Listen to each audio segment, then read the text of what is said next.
Hello मेरे प्यारे विद्यार्थियों, आपका मेरे चैनल एग्ज़ाम टू जॉब में हार्दिक स्वागत है। जैसा कि आपको पता है कि आज जो है हम लोग जो है क्लास 12 लेक्चर बना रहे हैं, लेकिन आज हम लोग मैथमेटिकल क्लास नहीं बनाएंगे, मतलब मैथ की क्लास नहीं बनाएंगे क्योंकि बच्चों का कुछ का बीएड का एग्ज़ाम है। तो आज जो हम लोग वीडियो बनाएंगे वो हिंदी का वीडियो बनाएंगे about information for the BEd entrance exam 2020 आपको हम बनाएंगे, क्योंकि बच्चे कुछ अनुरोध कर रहे थे कि सर कुछ वीडियो बनाइए जिससे कि आपको बीएड एंट्रेंस एग्ज़ाम में हमको हेल्प मिले। तो आज हम लोग उसी पे बात करेंगे।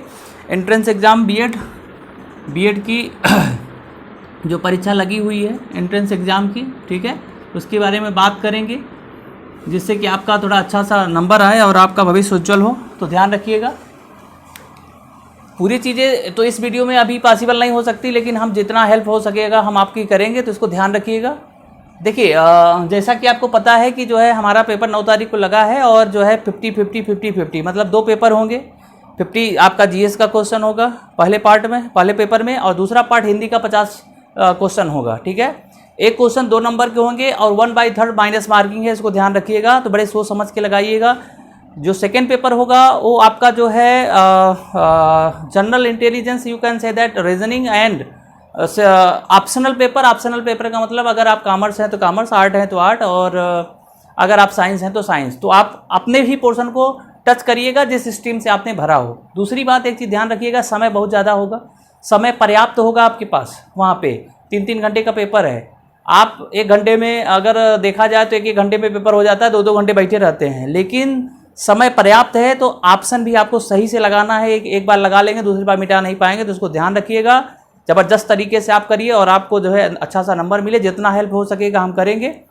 दूसरी बात जो है, आज हम लोग आपको समय न खराब करते हुए आज हम आपको वर्णमाला और विराम जितना हो सकता है हम आपको बताएंगे।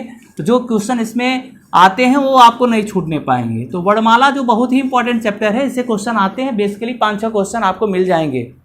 बहुत लोग गलतियाँ यहाँ करते हैं।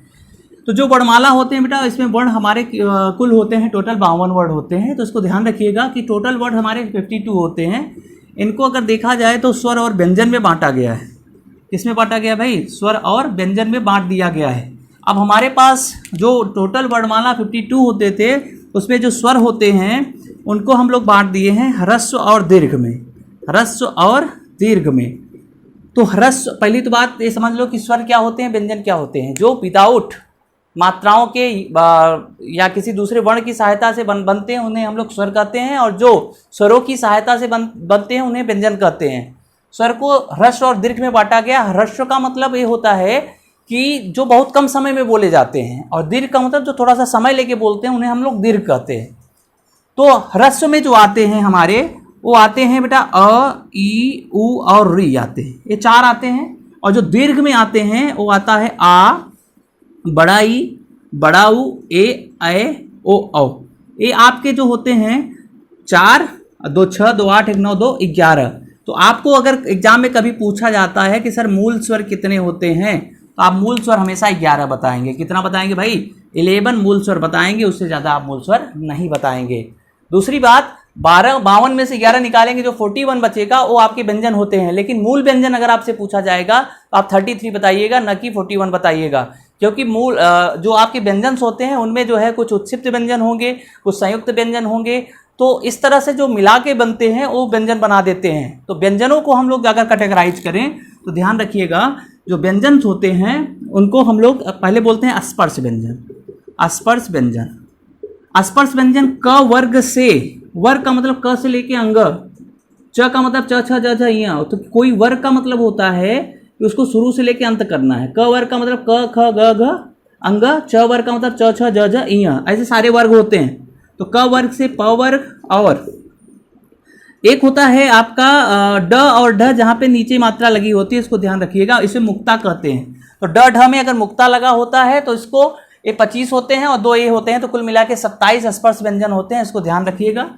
फिर आता है अंतस्थ व्यंजन। अंतस्थ व्यंजन का मतलब ये होता है य, र, ल, व, ये आपका अंतस्थ व्यंजन होते हैं। तो इतने आपके अंतस्थ व्यंजन होते हैं। नेक्स्ट जो आप व्यंजन की श्रेणी में आता है वो आता है आपका इसे कहते हैं बेटा आप ये कह सकते हैं आगत व्यंजन। आगत व्यंजन। आगत व्यंजन हमारे होते हैं ज और फ। ज फ मतलब ये विदेशी भाषा से आए हुए हैं और इसके आगे मुक्ता लगा होता है तो इसको हम लोग आगत व्यंजन कहते हैं, तो उसको ध्यान रखिएगा। आगत व्यंजन हमारे कौन हुए? ज और फ। नेक्स्ट आता है आपका ऊष्म व्यंजन। ऊष्म व्यंजन, ये ऊष्म व्यंजन क्या होते हैं भाई? ऊष्म व्यंजन जितने तीनों स मिला दीजिए, स ख स, ये आपके और ह, ये जो होते हैं आपके ऊष्म व्यंजन हो जाते हैं, तो इसको ध्यान रखिएगा, ये हमारे ऊष्म व्यंजन होंगे। ठीक है, तो ये हमारे वर्णमाला के ये स्वर हो जाते हैं और ये हमारे पूरे कितने हो जाते हैं? व्यंजन हो जाते हैं। फिर लास्ट में एक आता है इसी में संयुक्त व्यंजन। संयुक्त व्यंजन, संयुक्त व्यंजन हमारे छ, त्र, ज्ञ और श्र होते हैं। इसको ध्यान रखिएगा, एग्जाम में बहुत अच्छा क्वेश्चन पूछा जाता है कि सर संयुक्त व्यंजन क्या होते हैं? तो छत्र, ज्ञ और श्र होते हैं। इनका मतलब क्या होता है? कभी कभी छ को पूछता है कि छ किससे मिलकर बना है? तो क धन स, ध्यान रखिएगा कहाँ पे हलंत लगा है उसको ध्यान रखिएगा। त्र तो त धन र। अगर आपसे पूछ ले छत्र के बाद आपको श्र पूछ ले तो श्र तो स प्लस र। फिर ज्ञ पूछ ले तो आपको ज धन इय। तो इस तरह से आपको बताना है, ये संयुक्त होते हैं क्योंकि ये दो वर्णों से मिलकर बने होते हैं। तो एक टाइप का क्वेश्चन आपको यहाँ से बन जाता है। ठीक है, तो इसको ध्यान रखिएगा। जो नेक्स्ट है, नेक्स्ट आपको चलते हैं जो एग्जाम में क्वेश्चन पूछे जाते हैं। आपने कभी पढ़ा होगा कि व्यंजनों के बोलने के उच्चारण स्थान, उच्चारण स्थान, उच्चारण स्थान क्या होते हैं? ये आपको पूछा जाता है एग्जाम में। तो याद रखिएगा क वर्ग, क वर्ग का मतलब देखिए अंग, हमें नहीं करें क वर्ग में, अभी इसको बताते हैं। अंग, इय, न, म ये सब आते हैं तो नाक से बोले जाते हैं, इसको ध्यान रखिएगा। तो वे नासिक के होते हैं। लेकिन अगर ये पूछा जाए कि क वर्ग, तो क वर्ग में क ख ग घ तक ये पूरा अंग आता है, लेकिन लिखा गया ऐसे, लेकिन आपको क ख ग घ तक लेना है। तो ये जो बोले जाते हैं वो कंठ से बोले जाते हैं, तो इनका बोलने का उच्चारण स्थान कंठ होगा। च वर्ग अगर बोला जाएगा तो च वर्ग का होता है तालु, तो इसको ध्यान रखिएगा। ट वर्ग बोला जाएगा, ट वर्ग मतलब ट ठ ड ढ, तो मूर्धन्य। मूर्धन्य क्यों मैं आपसे बोल रहा हूँ? क्योंकि जब जीभ ट्विस्ट हो जाती है तो उसे हम लोग मूर्धन्य कहते हैं, तो उसको ध्यान रखिएगा। ट वर्ग हो गया। अब उसके बाद त वर्ग आएंगे, तो त वर्ग में भैया दांत आता है, तीत आता है, तो आप इसको दंत कह सकते हैं। प वर्ग आएगा तो प वर्ग आप ओष्ठ कह सकते हैं, इसको ध्यान रखिएगा। फिर उसके बाद कुछ अलग अलग हो जाते हैं, स र ल। तो ये जो सरल होता है, ये जो है इनका बोलने का उच्चारण स्थान वर्ष होता है। वर्ष का मतलब ये होता है जब दंत मूल और मूर्धा साथ में आ जाते हैं तो उसे हम लोग वर्ष कहते हैं। तो स र ल को हम लोग क्या कहते हैं? वर्ष कहते हो। अगर ह पूछ ले, अगर कि सर ह का उच्चारण स्थान क्या होगा, तो ध्यान रखिएगा जो ह होता है वो स्वर यंत्री होता है। क्या होता है? स्वर यंत्री होता है, इसको ध्यान रखिएगा। फिर उसके बाद आपका आता है कभी कभी आपको ए वाला क्या कहते हैं, ए वाला मूर्धन्य स और ए वाला आता है, तो इसका जो उच्चारण स्थान होता है ये भी मूर्धन्य होता है। तो इन सब चीज़ों को ध्यान रखिएगा। तो उच्चारण स्थान बहुत पूछा जाता है, तो 1 नंबर का क्वेश्चन आपको यहाँ से मिल जाएगा। ठीक है, ये उच्चारण स्थान हो गए। फिर आपको अघोष और सघोष पूछता है। अघोष और सघोष पूछ लेगा कि सर अघोष और सघोष क्या होते हैं? तो अघोष का मतलब होता है किसी वर्ग का पहला दूसरा अक्षर अघोष होगा और तीसरा चौथा पांचवा अक्षर सघोष होता है। जैसे अगर हम आपसे ये कहें कि सर क वर्ग में, तो आप कहेंगे सर क ख जो है अघोष होगा, बाकी ग घ अंग जो होता है वो हमारे क्या होते हैं? सघोष होते हैं। च वर्ग में च छ हमारे अघोष होंगे, बाकी क्या होंगे? सघोष होंगे। तो इस तरह से आपको ध्यान रखना है। दूसरी बात, य र ल व ये जो होते हैं वो हमारे सघोष में आते हैं और जितने स्वर होते हैं, जितने स्वर होते हैं वो हमारे सघोष में आते हैं, इसको ध्यान रखिएगा। जितने स्वर होते हैं वो किस में आते हैं? सघोष में। य र व ह ये भी जो जितने होते हैं वो भी किस में आते हैं? सघोष में आते हैं। तो इन चीज़ों को आपको ध्यान रखना है। ठीक है, तो अघोष क्या हो गए? सघोष हो गए, मतलब शुरू के 2 अघोष और तीसरा चौथा पांचवा सघोष। इसी में एक आता है अल्प प्राण और महाप्राण। क्या आता है भाई? अल्प प्राण और महाप्राण। अल्प प्राण का मतलब किसी भी वर्ग का पहला तीसरा पांचवा अक्षर अल्प प्राण।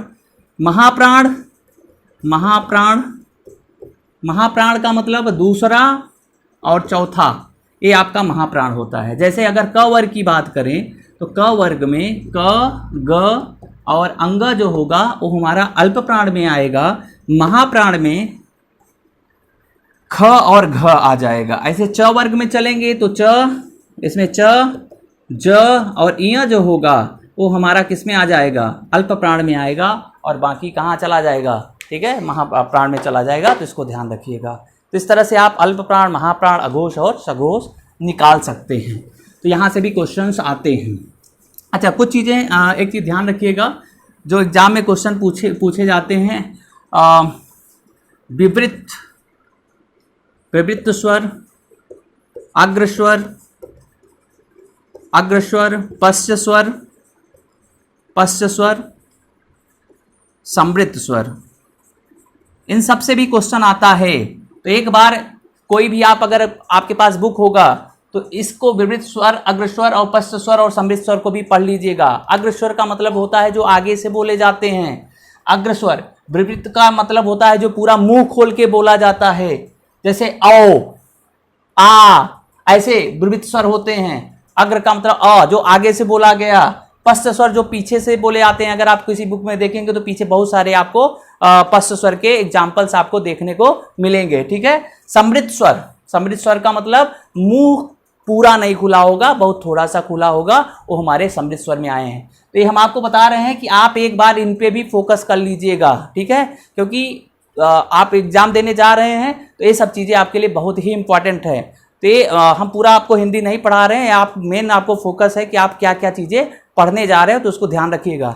अच्छा, एक क्वेश्चन बहुत अच्छा सा पूछा जाता है कि सर अयोगवाह क्या है, अयोगवाह क्या होता है। तो बेटा अयोगवाह अंक और अह को कहा जाता है। अंक और अह को अंक ऐसे बनता है और अह इस तरह से बनता है, ठीक है। इसी में आप पढ़िएगा पार्श्विक, पार्श्विक व्यंजन कौन से होते हैं, लुठित व्यंजन कौन से होते हैं, ठीक है। ल पार्श्विक में र, ल, लुठित व्यंजन, तो ये सब चीज़ें आपको ध्यान देना है कि सर ये क्या होते हैं और कैसे पढ़े जाते हैं। तो ये सब पढ़ के जाइएगा, आपके एग्जाम के लिए बहुत ही इंपॉर्टेंस होगा, ठीक है। तो यहाँ से इतने क्वेश्चन आपको मिल जाएंगे। दूसरा चीज़ जो है विराम से जो क्वेश्चन बनेंगे, मैं आपको बता देता हूँ कि विराम से जो क्वेश्चन बनेंगे, विराम क्या होता है, जब आप कोई वाक्य लिखते हो तो मिलने न पाए इसलिए वहाँ पे विराम यूज होता है। जब आप कभी लंबी लंबी यात्रा करते हो तो बीच में आप रुक जाते हो, क्यों रुकते हो, क्योंकि हमको रेस्ट मिल जाता है, तब हम आगे एनर्जी जनरेट कर लेते हैं आगे के लिए।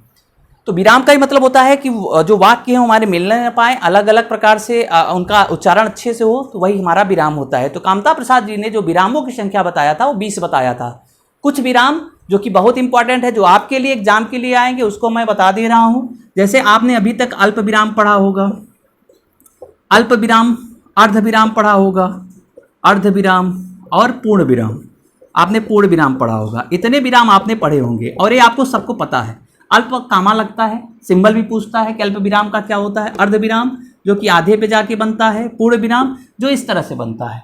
ये तीनों विराम आपको पता है कि किसी वाक्य के इनिशियल में जो लगाते हैं वो अल्प विराम लगाते हैं, अर्ध विराम बीच में लगाते हैं और पूर्ण विराम लास्ट में लगाते हैं। और सबसे ज़्यादा कौन सा विराम का यूज करते हैं भाई, सबसे ज़्यादा हम लोग अल्प विराम का यूज करते हैं। इसको अपने दिमाग में रखिएगा। दूसरी इंपॉर्टेंट चीज़ें आपको मैं क्या बता रहा हूँ कि लाघव विराम क्या होता है। लाघव विराम, लाघव विराम हमेशा जीरो से दिखाया जाता है। जैसे अगर आपको कोई शब्द बड़ा लिखना है, उत्तर प्रदेश को, आप उत्तर प्रदेश आप ऐसे लिखते हैं, अब इसको शॉर्ट में आप लिख दीजिए उत्तर प्रदेश, ये जो आपने जीरो लगाया यही है लाघव विराम। तो किसी शब्द को छोटे में लिखना वो हमारा लाघव विराम होता है। उत्तर प्रदेश हो गया। डॉक्टर है तो डॉक्टर को पूरा नहीं लिखना है तो स्मॉल में लिख दीजिए, शॉर्ट में लिख दीजिए, ये हमारा हो जाता है लाघव विराम। तो ये हमारे लाघव विराम होते हैं। फिर उसके बाद आपका आता है त्रुटि विराम। ये त्रुटि विराम क्या होता है, त्रुटि विराम का मतलब होता है, ऐसे इसका प्रतीक होता है, जैसे राम ऐसे लगा दिया जाता है, मुझे भूल गए हैं कि राम कहाँ जाता है, तो हो सकता है सिनेमा जाता हो, बाजार जाता हो, तो ये जो विराम होता है इसे हम लोग त्रुटि विराम कहते हैं। तो ये त्रुटि विराम जब कोई चीज़ भूल जाते हैं तो जहाँ वो विराम यूज होता है उसे हम लोग त्रुटि विराम कहते हैं। इसको ध्यान रखिएगा, ठीक है। अच्छा, एक आता है पाद चिन्ह। पाद चिन्ह का मतलब सीधा सीधा आप देखिए, कोई चीज़ों को हाईलाइट कराना है तो आप इस तरह से सिंबल लगा देते हैं, वही हमारा क्या होता है, पाद चिन्ह होता है। पाद चिन्ह, पाद बिंदु, ये सब विराम होते हैं। तो इसको ध्यान रखिएगा। जैसे कोई आपने लिखा है राम जाता है तो आप उसको लिंक मतलब हाइपर लिंक करा देंगे। हाइपर लिंक का मतलब ये समझिए कि उसको आप फोकस में ले आने के लिए जो लगाते हैं विराम, उसको हम लोग ये कहते हैं। ठीक है, एक होता है तुल्यता विराम। तुल्यता विराम, तुल्यता विराम का मतलब ये होता है जब आप इक्वल का निशान लगाते हो, तो जो इक्वल का निशान लगता है किसी चीज़ का कंपैरिजन करना, दो आदमियों का करना, दो सेंटेंसों का करना, दो क्वांटिटियों का करना, तो ये जो होता है उसको हम लोग तुल्यता विराम कहते हैं। तो ये आपको पता है कंपैरिजन करना। प्रश्न चिन्ह विराम जानते हैं। प्रश्न चिन्ह विराम क्या होता है? इस तरह से लगता है जब कोई क्वेश्चन पूछा जाता है तो उसे प्रश्न चिन्ह विराम कहते हैं। उसके बाद एक आता है प्रश्न चिन्ह के बाद विस्मयाद विराम, आश्चर्य विराम इसे कहते हैं। आश्चर्य विराम, आश्चर्य विराम क्या होता है? तो आश्चर्य विराम का मतलब ये होता है कि जब आप इस तरह से लगाते हो हे राम, हाय रे, तो ऐसे जब आप लगा देते हो तो इसे हम लोग आश्चर्य विराम कहते हैं। तो इस चीज़ को आपको ध्यान रखिएगा। ठीक है, चलिए अब नेक्स्ट विराम जो आता है आपका, जैसे आपने कभी देखा होगा एक विराम आता है, इसको साइन ऑफ फॉलोइंग कहते हैं। नहीं, साइन ऑफ फॉलोइंग तो पाचिन कहते हैं, इसको रहने दीजिए। एक आता है पुनरक्ति सूचक विराम। पुनरक्ति सूचक विराम, इसका मतलब double inverted comma. Double inverted comma को हम लोग क्या कहते हैं? पुनरक्ति सूचक विराम। ज्यों का त्यों लिख देना, जैसे किसी की कविता को या किसी के लाइन को जैसे कोई कहावत हो उसको सेम टू सेम लिख देना, वही हमारी क्या होती है? पुनरक्ति सूचक विराम होता है। उसको डबल इन्वर्टेड कामा में लिखा जाता है। लोप विराम एक आता है। ये लोप विराम क्या होता है भाई? जैसे मान लीजिए आपको 1 2 3 डॉट डॉट डॉट, तो इसका मतलब तुरंत समझ जाइए कि आगे वही नंबर हो गया है, तो इसे हम लोग लोप विराम कहते हैं। तो इसको ध्यान रखिएगा। ठीक है, तो ऐसे एक आता है टीका सूचक विराम। टीका सूचक विराम, अभी टीका सूचक विराम क्या होता है भाई? स्टार ऐसे लगाते हैं, कभी आपने देखिए बहुत किताबों में, जैसे राम स्टार लगा दिया, तो इसका मतलब ये जो है आपको एक किसी न किसी से आपको रिलेशन दिखा रहा है। तो इस तरह से जो ऊपर लगता है उसे हम लोग टीका सूचक विराम कहते हैं। ठीक है, फिर इस तरह से बहुत सारे चीज़ें मैंने आपको बता दिया कि जो कि विराम में आया। अब इससे ज़्यादा विराम में क्वेश्चन नहीं बनेंगे, तो वर्णमाला और विराम से आप पूरा बढ़िया से पढ़ के जाइए और एक बार, और मैं आशा करता हूं कि आपका अच्छा नंबर मिलेगा। और जितने भी आगे वीडियो बनेंगे उसमें ढेर सारी चीज़ें जितना हो सकेगा मैं आपको प्रोवाइड करूंगा। तो आज के लिए इतना ही। Thank you very much.